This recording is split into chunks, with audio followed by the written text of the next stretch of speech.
우리가 어떤 일을 시작할 때 기도가 필요하다는 것, 아무리 강조해도 지나침이 없죠. 예수님의 모습을 한번 볼까요? 예수님이 12제자를 세우실 때도 역시 마찬가지입니다. 누가복음 6장 한번 보시죠. 누가복음 6장 12절과 13절 보면 다음과 같이 기록하고 있습니다. 예수께서 기도하러 산으로 가사 밤이 새도록 하나님께 기도하시고 밝음에 그 제자들을 부르사 그 중에서 12를 택하여 사도로 칭하셨으니, 이렇게 설명합니다.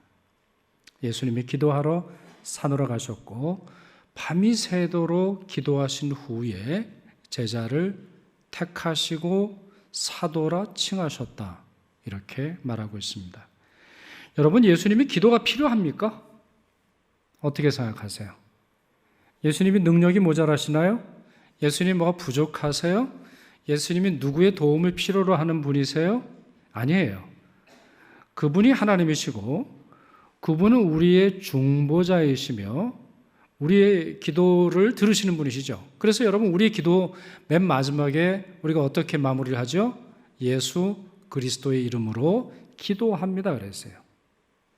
그러니 그분은 어떻게 보면 기도가 필요하지 않아 보입니다. 그러나 복음서를 보십시오. 복음서를 찬찬히 읽어보세요. 예수님은 자주, 그것도 때로는 열정적으로 기도하시면서 예수님께서 맡겨주신 예수님의 사역을 감당하시는 것을 우리가 볼 수 있습니다. 제자를 선택하실 때도 마찬가지죠. 밤이 새도록 기도하셨습니다. 남들은 다 자고 있을 때, 남들은 잠에 취해 있을 때 예수님은 아무에게도 방해받지 않는 산으로 올라가시고 그곳에서 제자들을 선택하셨습니다. 다시 시작할 때도 하나 다르지 않습니다. 시작할 때나 다시 시작할 때나 어떤 일을 마무리할 때나 마찬가지입니다. 이것이 바로 고난 중에 예레미야가 들었던 하나님의 계시의 말씀입니다. 오늘 우리가 읽었던 1절 상반절 보시면 예레미야가 아직 시위대 뜰에 갇혀 있을 때라고 말합니다. 아직 갇혀 있었습니다. 어디로 가야 되겠어요? 이제 그 앞에 부분으로 가야 되겠죠. 예레미야 32장을 가보시면 이미 그는 시위대 뜰에 갇혀 있는 상황 속에서 모진 고생을 다한 걸 우리가 알 수 있습니다. 아직 상황이 조금 더 나아지지 않았어요. 그런데요, 하반절입니다. 예레미야 33장 1절 하반절, 여호와의 말씀이 그에게 두 번째 임하니라 그랬어요. 자, 두 번째로 임했어요. 하나님의 말씀이 임했어요. 전혀 상황이 좋아진 것은 아닙니다만 또 어떻게 본다면 이제 문제가 더 심각해지고 있었습니다. 이스라엘의 역사를 보시면 이 일 후에 얼마 지나 않아서 이제 유다가 완전히 망합니다. 몇 차례에 걸쳐서 전투에서 지고 포로로 끌려가게 되는데, 그리고 그때마다 섭정왕을 세워서 바벨론이 유다를 다스리게 됩니다만 이제 얼마 지나지 않아서 완전히 망하게 됩니다. 이제는 어떠한 자유, 어떠한 권한도 남기지 않고 유다는 패망하게 됩니다. 그러나 예레미야 선지자는 그 모진 고난의 세월에서도 하나님의 음성을 다시 듣습니다. 누가 행복한 사람입니까? 누가 정말 행복하고 누가 정말 희망을 가진 사람입니까? 이 지경이 돼서도 대부분의 사람들은 하나님의 음성 들을 생각을 하지 않았습니다. 자기의 풍요, 안정감, 아니면 미래에 닥칠 어떤 낙관적인 기대감에 도취가 되어서 하나님께 자기 자신을 맡긴다거나 하나님의 음성을 들을 생각을 하지 않고 그저 영적인 침묵 가운데 있었습니다. 그에 비해서 예레미야는 자기의 상황이 조금도 나아지지 않았고 상황은 점점 나빠졌으며 하나님으로부터 들려지는 메시지는 멸망에 대한 메시지, 심판에 대한 메시지밖에 없었지만 여전히 그의 귀는 하나님께 열려 있었습니다. 누가 행복한 사람입니까? 예레미야가 아닙니까? 예레미야처럼 상황이 전혀 바뀌지 않는다 할지라도 하나님의 음성을 듣는 사람이 훨씬 더 큰 기쁨과 행복과 위대함을 누리는 사람입니다. 여러분 모두 그와 같은 사람 되시기를 바랍니다. 자, 시위대 뜰에서 두 번째 들은 말씀은 세 가지로 요약해 볼 수 있습니다. 첫째, 하나님이 누구이신가? 둘째, 하나님이 무엇을 명령하시나? 셋째, 하나님의 명령에 순종했을 때 어떠한 은혜가 주어지는가? 이 세 가지예요. 근데 여러분, 이 각각이 굉장히 중요합니다만 이 순서를 여러분 기억하세요. 제가 반복적으로 말씀드리잖아요. 먼저는 하나님이 누구신가예요. 하나님이 창조주이시다라고 하는 고백이 제대로 되어 있으면 내가 피조물이라고 하는 고백이 자연스럽게 나오는 거예요. 예수께서 선한 목자다 이러시면 내 삶을 그분께 맡길 수 있다라고 하는 사실을 확인할 수 있어요. 내 의지, 내 생각, 내 판단, 내 계획이 먼저가 아니에요. 하나님이 누구이신가, 하나님이 나에게 어떻게 나타나시는가가 가장 중요한 것이죠. 그래서 여러분, 성경에 나오는 대부분의 사람들을 보세요. 하나님을 만날 때 놀랍니다. 그리고 묻죠. 당신은 누구이십니까? 저에게 다시 애굽으로 돌아가게 하셔서 이스라엘 백성들을 구출해 내라고 말씀하시는 당신은 누구이십니까? 모세가 묻잖아요. 정말 하나님을 만난 사람은 하나님이 누구이신가 궁금해합니다. 여러분, 이런 사람 있을까요? 이런 커플이 있을까요? 어떤 남자와 어떤 여자가 서로 사랑하게 됐어요. 근데 사랑은 하는데 그 사람에 대한 관심은 없어요. 그 사람이 뭘 좋아하고 어디에 살고 또 몇 시에 자고 어떤 영화를 좋아하고 어떤 드라마를 좋아하는지는 관심이 없어요. 그런데 나는 사랑해요. 여러분, 그럴 수 있어요? 여러분 표정이 굉장히 안 좋으신데 그럴 수 없죠. 사랑하는데 그 사람에 대한 관심이 없나요? 문제가 있는 거죠. 뭔가 꿍꿍이가 있는 거예요. 나에 대해서는 관심이 없고 내 삶에 대한 관심이 없어요. 내가 뭘 좋아하는지는 관심 없고 결혼하자 그러면 절대로 하면 안 돼요. 그 사람은 나를 인격적으로 사랑하는 게 아니라 내 돈이든 아니면 내 학위든 아니면 내 직장이든 뭔가 꿍꿍이가 있는 거예요. 하나님을 만날 때도 마찬가지예요. 많은 성도들이 하나님이 누구이신지 상관하지 않고 자기의 문제만을 가지고 와서 해결해 달라고 요청을 해요. 그래서 여러분, 우리에게는 낯설지 않지만 세상 사람들이 볼 때는 다 똑같다는 거예요. 요즘 교회 다니는 사람이나 절에 다니는 사람이나 무당한테 가거나 다 비슷하다라는 거예요. 와가지고 앉자마자 복채를 내면서 내 문제를 해결해 달라고 요청하고 그대로 그냥 가버리는 거예요. 하나님 앞에서 나와서 예배를 할 때도 하나님에 대한 관심이 없어요. 하나님의 성품에 대한 기대가 없어요. 하나님이 어떤 분이신지에 대한 생각 없이 왔다 가는 사람들이 얼마나 많이 있어요? 이사야 1장은 뭐라고 말해요? 너희는 그저 성전뜰만 밟고 가는구나. 성전뜰만 밟고 가는 거예요. 성전은 왜 옵니까? 왜 온라인으로 우리는 예배를 드립니까? 하나님을 만나려고 함이에요. 순서를 잊지 마세요. 하나님을 만나고 하나님의 음성을 듣고 그 음성에 순종하는, 음성에 반응하고 응답하는 것이야말로 우리 신앙의 본분이에요. 자, 그렇다면 예레미야가 들었던 말씀의 핵심은 무엇입니까? 2절, 3절이에요. 자, 2절 말씀 보시죠. 예레미야 33장 2절 같이 읽겠습니다. 이를 행하시는 여호와, 그것을 만들며 성취하시는 여호와 나옵니다. 자, 이제 기억하시죠? 이제 말씀을 좀 해석하고 이해하실 수 있는 지혜를 얻으셨죠? 하나님이 누구신가가 나와요. 자, 하나님은 어떤 분이세요? 일을 행하시는 분이세요. 일을 맡기기만 하고 빠지는 분이 아니에요. 뿐만 아니라 그것을 만들며 성취하시는 여호와라 했어요. 자, 이게 얼마나 중요한지 설명을 좀 드릴게요. 우리 신학적으로 설명을 드려보면, 여러분 자유주의 이런 말 들어보셨어요? 자유주의? 그러니까 자유주의는 이제 정치에 있어서도 자유주의, 문화에 있어서도 자유주의, 예술에도 마찬가지지만 신학에 있어서도 자유주의자들이 있었어요. 18세기에서 20세기 초반까지 이 자유주의의 가장 절정에 있는 경우가 뭐냐면 히틀러를 찬양하는 거죠. 독일의 히틀러가 등장하면서 히틀러를 찬양합니다. 예배를 드리기에 앞서서 할렐루야가 아니라 히틀러를 찬양하는 그런 내용들을 서로 고백을 하는데 대부분이 자유주의 신학자들이에요. 그럼 왜 자유주의 신학자들이 그런 행동을 할까요?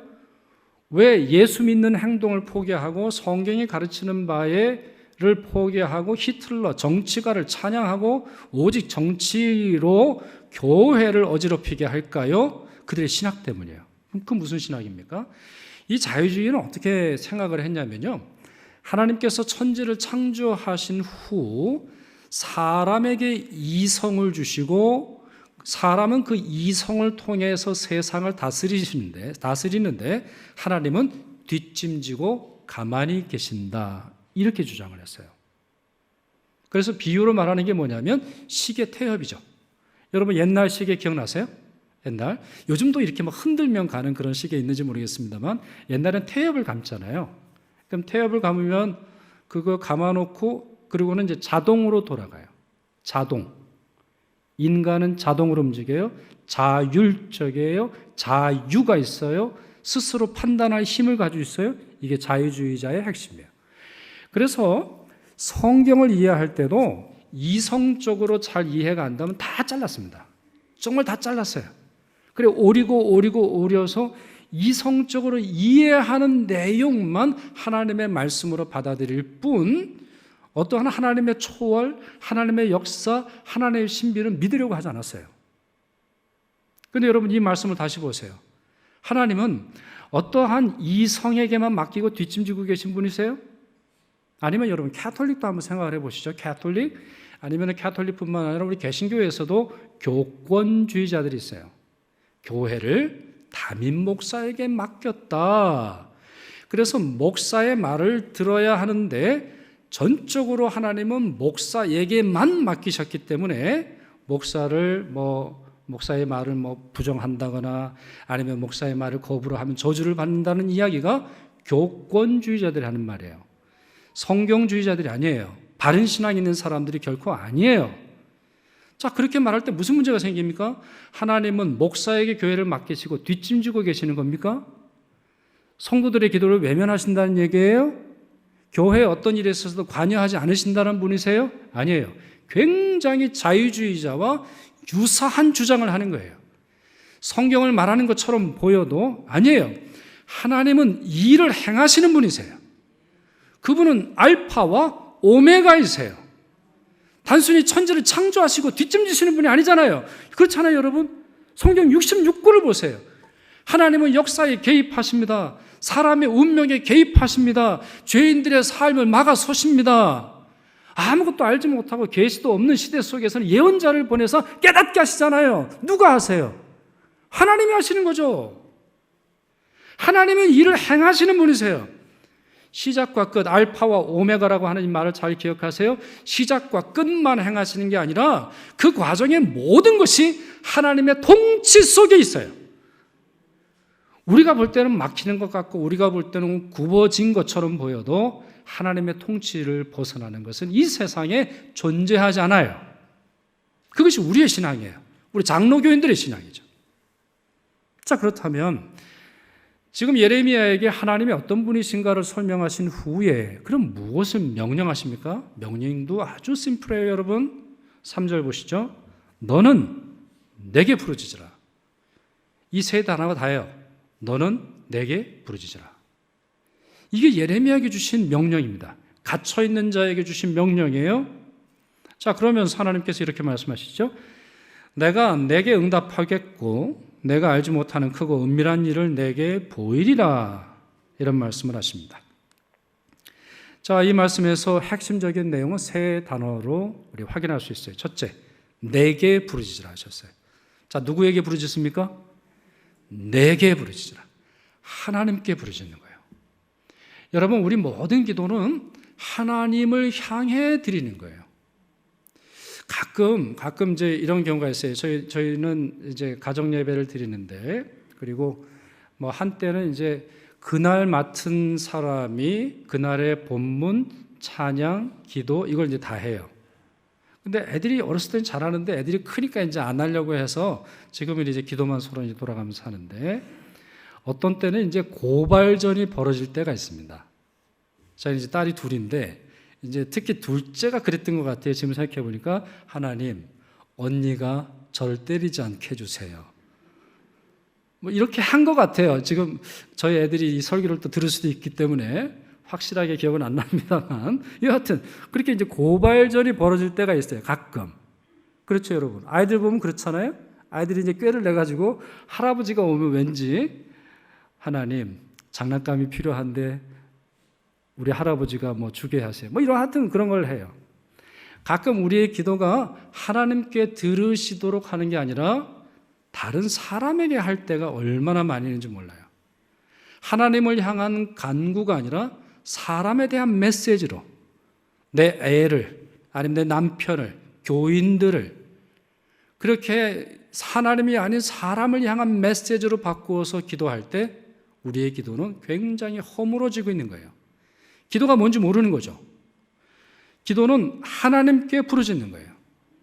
우리의 소원과 우리의 사정과 우리의 갈 길을 하나님께서 알고 계시다라고 하는 확신 속에서 우리의 사정을 부탁드리고 그분을 찬양하고 감사하게 되는 것이죠. 우상이 아닙니다. 사람이 아니에요. 물건이 아닙니다. 돈 아니에요. 여행 아닙니다. 그와 같은 것이 기도를 기도되게 하는 게 아니에요. 오직 하나님께 드리는 기도가 참된 기도를 가능하게 하는 것이죠. 그리고 그 이유는 하나님이 우리의 기도를 들으시고 응답하시는 분이시라고 그분께서 말씀하셨기 때문이죠.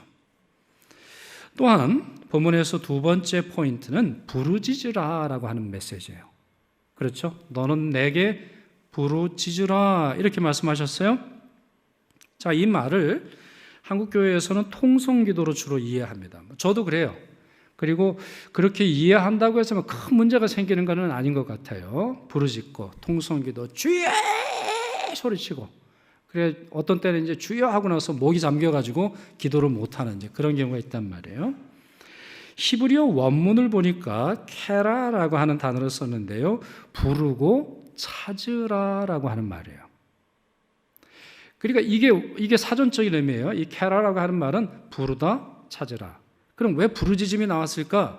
제 생각에는, 이건 제 생각입니다만, 우리 한국이 참 못 살고 힘들었거든요.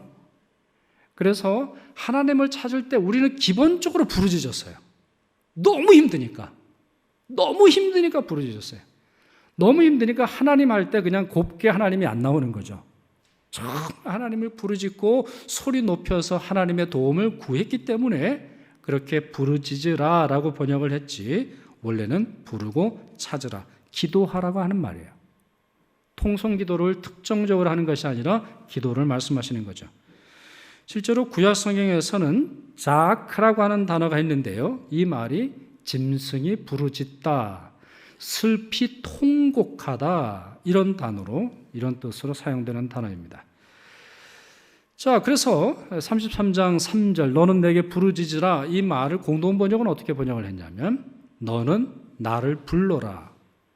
세번역 성경은 내가 나를 부르면 이렇게 번역을 했어요. 그래서 여러분 기억하세요. 통성기도가 최고 이렇게 말할 수는 없는 거예요. 물론 통성기도가 유익할 때가 있습니다. 주여 부르면 내 영혼이 좀 깨잖아요. 여러분 그렇잖아요? 주님을 간절히 부르면 내 마음이 깨요. 잡생각이 사라져요. 왠지 두려운 마음이 용기가 생기고 하나님께 나아갈 만한 마음의 준비를 우리가 하게 하는데, 반드시 그 행위가 아니라 할지라도, 통성기도가 아니라 할지라도 우리의 마음이 하나님께를 향하게 될 때, 하나님을 찾을 때 우리의 기도는 진정성을 얻게 되는 것이죠.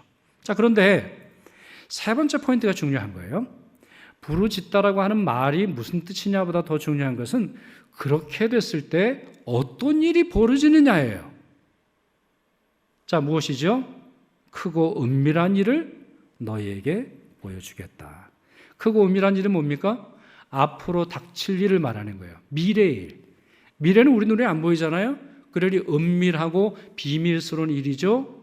부르짖는 자에게 하나님의 미래의 소망, 미래의 성취, 앞으로 되어질 하나님의 약속을 알게 해 주신다라고 약속하는 내용이죠.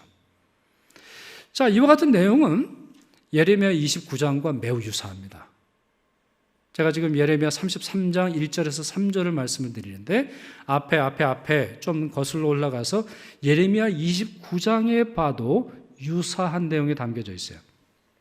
자, 이때는 어느 때냐면요, 예레미야가 바벨론 포로로 끌려간 유대인들에게 편지를 보내는 내용입니다. 그러니까 이건 편지예요. 예레미야 29장은 편지인데 조금 전에 잠깐 언급을 했습니다만 유다가 한 번에 망하지 않아요. 여러 차례 망하고 한 번에 망할 때마다 포로를 데려갑니다. 첫 번째 망할 때 유다에서 가장 고위직에 있고 가장 저명하며 가장 똑똑한 사람들을 데려가요. 그리고 그 중에 이제 다니엘도 섞여 있으리라고 생각을 하는데 데리고 가서 제국의 시민으로 만들죠. 아주 잔혹한 방법으로 쓰기도 하고 또 많은 교육을 시켜서 제국의 이 바벨론 제국의 종으로서 살아갈 만한 그런 훈련을 이제 시켜요. 자, 아마 이들에게 보냈으리라고 생각을 하는데 그 본문을 보시면 장로들, 제사장들, 선지자들 모든 백성들에게 편지를 썼다고 기록하고 있어요. 다시 말씀드릴게요. 장로, 제사장, 선지자, 모든 백성들. 무슨 말이에요? 백성들에게만 해당되는 말씀이 아니라는 거예요. 포로로 끌려간 사람들 중에 지도자들이 이 말씀을 잘 이해하고 이 말씀대로 순종하라는 거예요. 그러면 그 말씀에 대한 내용은 무엇입니까? 바벨론 땅에서 뿌리 내리고 잘 살라는 거예요. 바벨론 땅에서, 그 원수의 땅에서 아침, 저녁, 점심 때만 되면 우상을 찬양하고 우상에 대한 노래가 가득한 그 땅에서, 시장이나 많은 사람들이 모이는 곳에는 향을 피우고 우상 숭배가 가득한 그 땅에서, 뿐만 아니라 바벨론은 이스라엘의, 유다의 원수 아닙니까? 뿐만 아니라 유다가 패망한 이후 바벨론 사람들이 이렇게 주장했어요. 우리의 신이 유대인들의 신인 여호와보다 강하다라고 하는 말을 지어내면서 유대의 종교를, 유대의 신앙을 업신여기고 있을 때였어요. 자, 그런데 그 땅에 포로로 잡혀간 사람들을 향해서 여러분 조금만 더 참으시면 해방시켜 주실 것입니다. 조금만 참으세요. 부동산 사지 마세요. 부동산 투자하지 마세요. 금붙이 챙기고 언제든지 해방 나팔이 불러지면 탈출할 생각을 하세요. 이렇게 말하지 않았다는 거예요. 거기에 밭을 사십시오. 집을 지으세요. 아이들을 키우세요. 아이들을 똑똑하게 키우세요. 아이들이 그 땅에서 살아남도록 하세요. 이렇게 가르치고, 또 하나는 뭐냐면 정말 이거는 지키기 어려운 그런 말씀인데 그 땅을 위해 기도하라고 하나님이 명령하세요. 자, 그 말씀이 7절에 보면 나와 있습니다. 예레미야서 29장 7절 제가 읽겠습니다. 너희는 내가 사로잡혀 가게 한 그 성읍의 평안을 구하고, 그 성읍이 뭐예요? 바벨론 성이에요. 바벨론 성. 창세기에도 바벨론이 등장하고 요한계시록에도 바벨론이 등장합니다. 바벨론은 마귀의 상징이에요. 사탄의 집단이에요. 사탄들을 숭배하는 것으로 성경은 끊임없이 바벨론을 언급하고 있어요. 그래서 요한계시록에도 보면 바벨론을 언급하면서 바벨론의 멸망이 세상의 종말과 함께 이루어진다라고 말씀하실 정도로 바벨론은 심각한 땅이에요. 심각한 도시고요. 그런데 이때는 뭐를 말씀하십니까? 그 성읍의 평안을 구하고 그를 위하여 여호와께 기도하라. 아니, 그 성이 망하도록 기도하는 것도 모자라고 정말 그 성을 등을 돌려가지고 그 가운데 있는 사람들 다 없어지도록 기도해 볼만한데 오히려 그 평안을 위해서 기도하라는 거예요. 원수들을 위해서 기도하고 그들을 잔인하게 큰 어려움을 가져다 준 자를 위해서 하나님께 기도하라고 명령하십니다. 그뿐만이 아닙니다. 더 대단한 말씀들이 나와요. 하나님께서 그 말씀 중에 70년 예언을 하십니다. 그때로부터 70년 후에 돌아오리라. 그래서 여러분 이스라엘 역사가 그대로 이루어져요. 성전이 망하고 깨진 날로부터 70년 후, 포로가 끌려간 해로부터 70년 후, 이렇게 하나님의 70년 역사가 나중에 그대로 이루어지는 것을 볼 수 있어요. 그게 느헤미야, 에스라 사에 보면 잘 나와 있죠. 그럼 여러분 한번 생각해 보세요. 바벨론 포로로 가 있는 사람들은 바벨론을 위해서, 바벨론의 평안을 위해서, 바벨론 사람들을 위해서 기도하는데 몇 년간 기도하라는 거예요? 몇 년간 기도해야 될까요? 70년을 기도하라는 거예요. 70년을. 아니 7일도 힘든데, 그것도 내 민족, 내 친구, 내가 좋아하는 사람, 나를 사랑하는 사람을 위해서 기도해도 모자랄 판에 원수를 위해서 70년을 기도하라는 거예요. 이야, 어렵죠. 보통 어려운 말씀이 아니에요. 정말 주님께서 말씀하시는 것 중에 뭐 오른뺨을 때리면 왼뺨을 대고 뭐 오리를 가자 하면 십리를 가는 이 말씀, 여러분 얼마나 어려운 말씀이에요. 우리 그 말씀을 다 제쳐두고 우리에게 좋은 말씀, 우리를 풍요롭게 하는 말씀, 내 지갑을 두툼하게 하는 말씀만 기억을 합니다만 아니에요. 마태복음 그 말씀으로부터 시작하고 있는 걸 우리는 명백히 알 수 있어요. 자, 그렇다면 왜 이런 말씀을 하실까요? 왜 이렇게 그 땅에서 살아남아야 하고 그 땅에 있는 사람들을 위해서 기도하고 그것도 70년 동안 기도할까요? 무거운 짐입니까?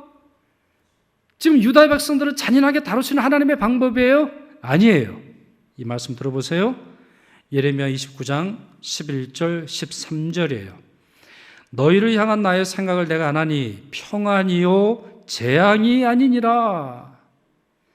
기도에 대한 명령은 재앙이 아니에요.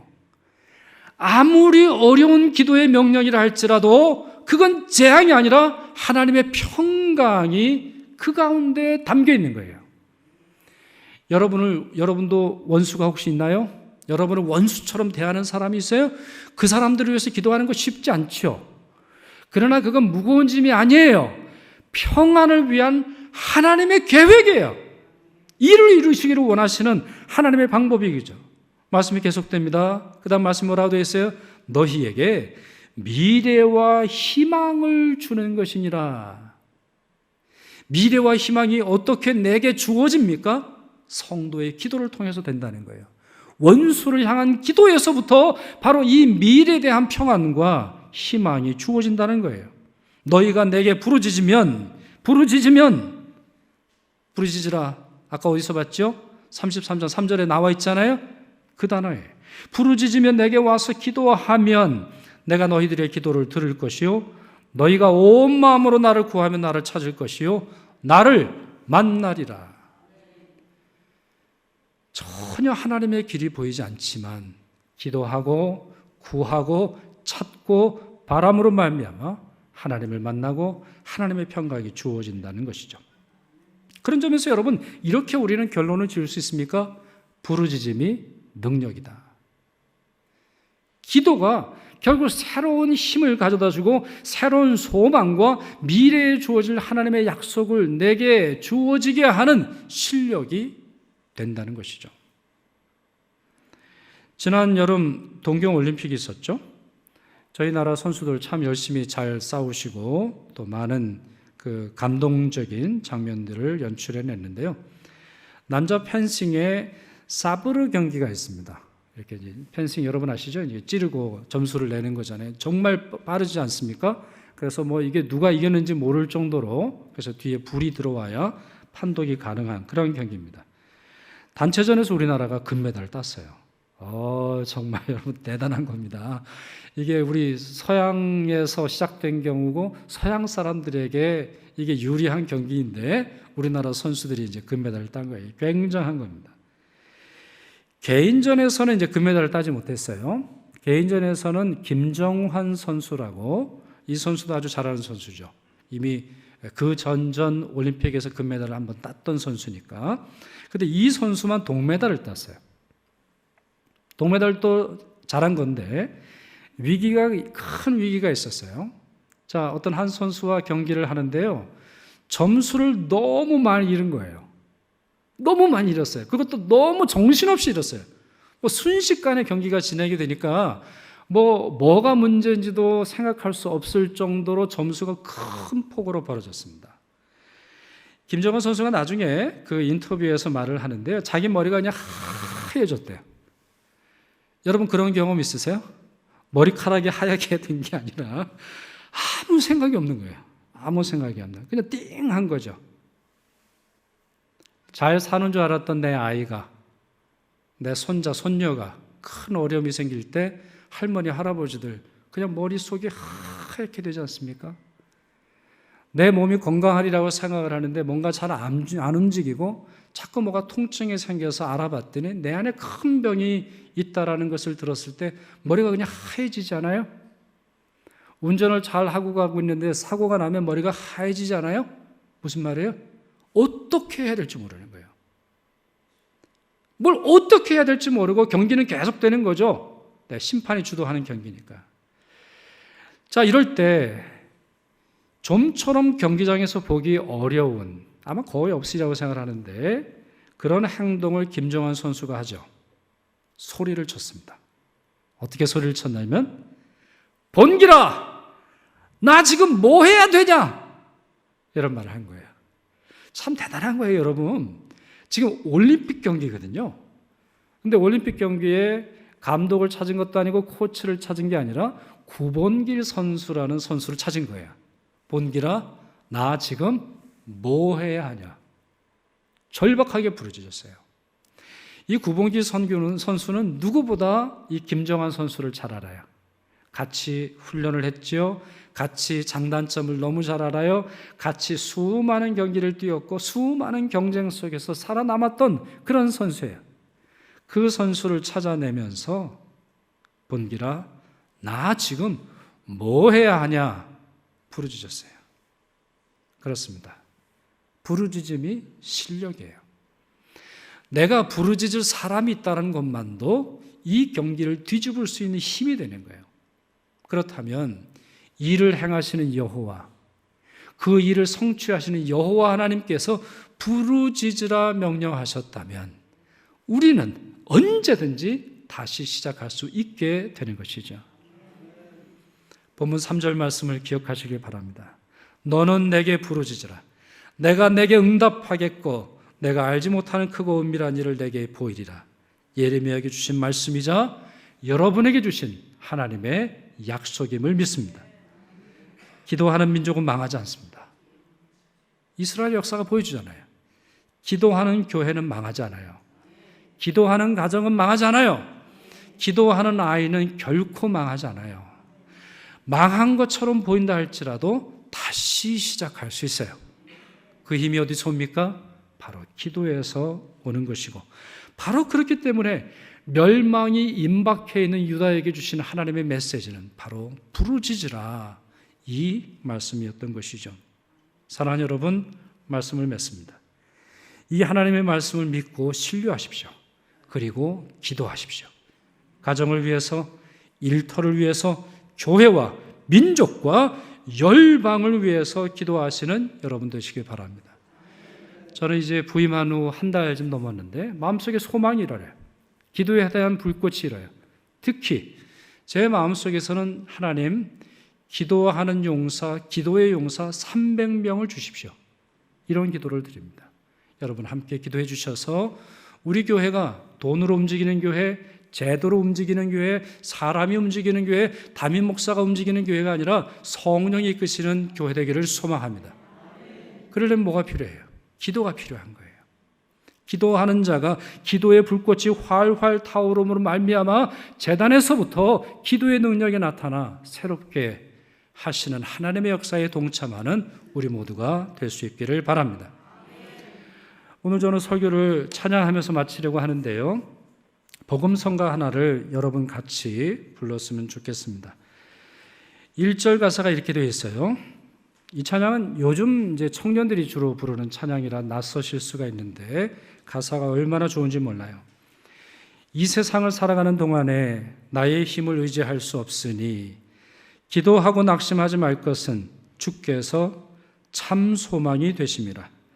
하나님의 꿈이 나의 비전이 되고 예수님의 성품이 나의 인격이 되고 성령님의 권능이 나의 능력이 되길 원하고 바라고 기도합니다. 이런 찬양인데요, 우리가 함께 찬양하고 합심하여서 기도하는 시간 갖도록 하겠습니다. 찬양하겠습니다.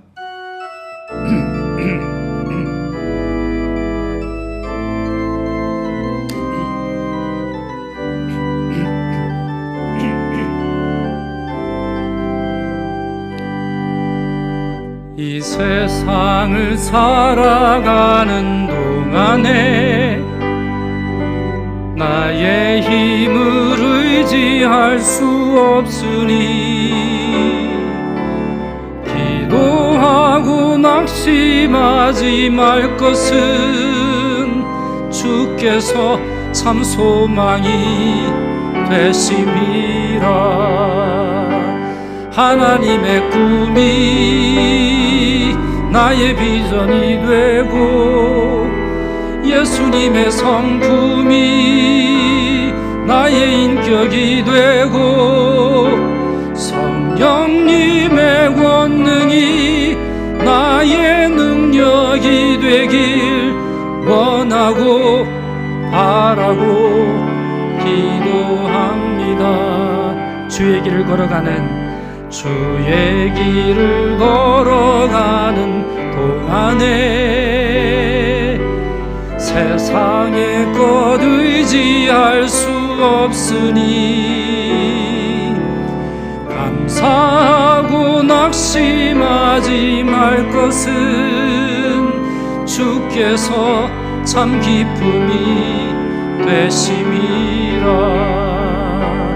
하나님의 꿈이 나의 비전이 되고 예수님의 성품이 나의 인격이 되고 성령님의 권능이 나의 능력이 되길 원하고 바라고 기도함. 우리 2절 한 번 더 합니다. 주의 길을 걸어가는 동안에 주의 길을 걸어가는 동안에 세상의 것 의지할 수 없으니 세상의 것 의지할 수 없으니 감사하고 낙심하지 말 것은 주께서 참 기쁨이 되심이라. 아멘. 하나님의 꿈이 나의 비전이 되고 예수님의 성품이 나의 인격이 되고 성령님의 권능이 나의 능력이 되길 원하고 바라고 기도합니다. 이 시간에 여러분의 목소리로 함께 기도하는 시간 가지도록 하겠습니다. 이 세상을 살아가는 동안에 여러분은 무엇을 의지하고 살아가고 계십니까?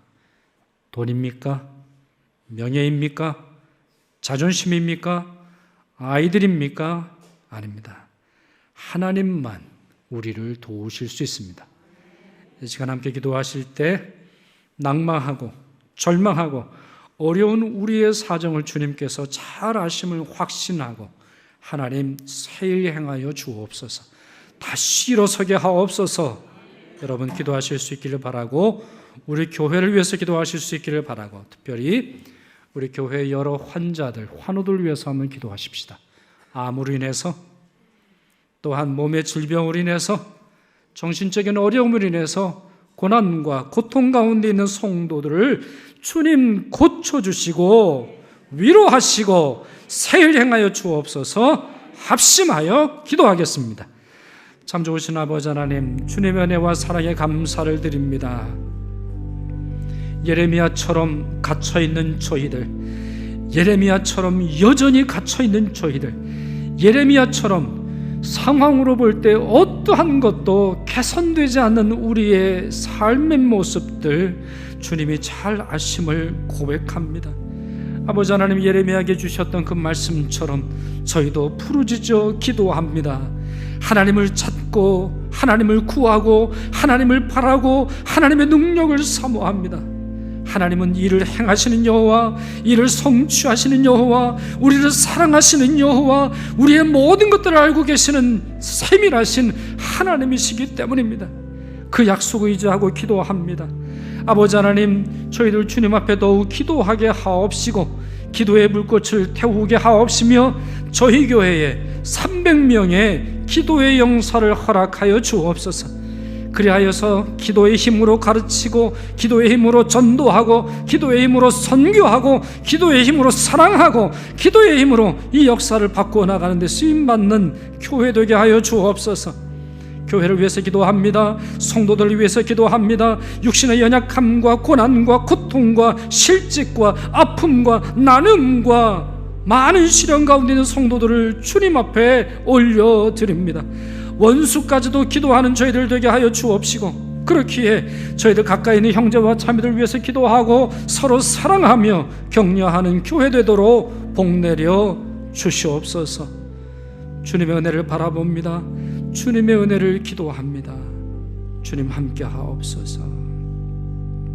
참 좋으신 아버지 하나님, 오늘도 귀한 말씀으로 주님의 뜻 알게 하시니 감사합니다.